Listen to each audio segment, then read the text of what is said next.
రైట్గా SIPB green signal ఇచ్చిన ప్రాజెక్టులకు AP మంత్రివర్గం ఆమోద ముద్ర వేసింది. 44 ఎజెండా అంశాలపై చర్చించారు. 20,000 కోట్ల పెట్టుబడులకు సంబంధించి 26 సంస్థలకు గ్రీన్ సిగ్నల్ ఇచ్చారు. పలు సంస్థలకు భూ కేటాయింపులకు అనుమతి ఇచ్చారు. 9,500 కోట్లతో 506 ప్రాజెక్టులకు పరిపాలన అనుమతులకు కేబినెట్ ఆమోద ముద్ర వేసింది. ఇక పురపాలక పట్టణాభివృద్ధి శాఖలో సమగ్ర నీటి నిర్వహణకు ప్రాజెక్టులకు అనుమతి ఇచ్చింది. ఇక అమరావతిలో లోక్ భవన్, అసెంబ్లీ దర్బార్ హాల్ నిర్మాణానికి మంత్రివర్గం ఆమోదం తెలిపింది. గవర్నర్ కార్యాలయం, గెస్ట్ హౌస్లు, స్టాఫ్ క్వార్టర్స్ నిర్మాణానికి గ్రీన్ సిగ్నల్ ఇచ్చింది.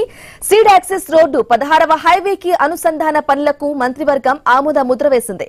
ఇక అనుసంధాన పనులను 532 కోట్ల మంజూరుకు లైన్ క్లియర్ అయింది.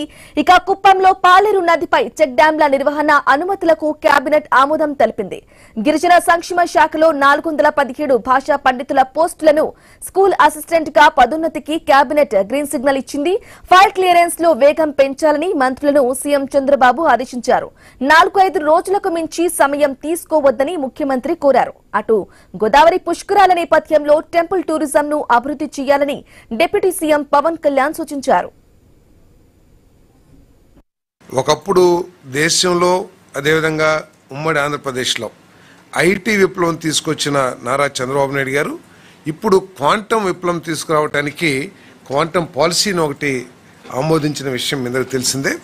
క్వాంటం గురించి ఆలోచన కూడా చేయని రాష్ట్ర ప్రభుత్వాలు ఉన్న తరుణంలో మన రాష్ట్రంలోకి దాదాపు 1421 కోట్ల పెట్టుబడులు స్టార్టప్స్ కానివ్వండి, వీళ్ళందరూ కూడా ప్రపోజల్స్ రావడం జరిగింది.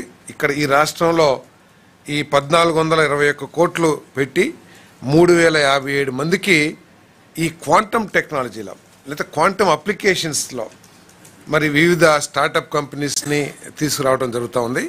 ఇంకోటి ప్రతి తెలుగువాడు కూడా గర్వించే విధంగా, ప్రత్యేకంగా ఆంధ్రప్రదేశ్ తెలుగు ప్రజలందరూ కూడా గర్వించే విధంగా దేశంలో మొట్టమొదటి క్వాంటమ్ కంప్యూటర్ మన రాష్ట్రంలో నెలకొల్పబడుతుంది.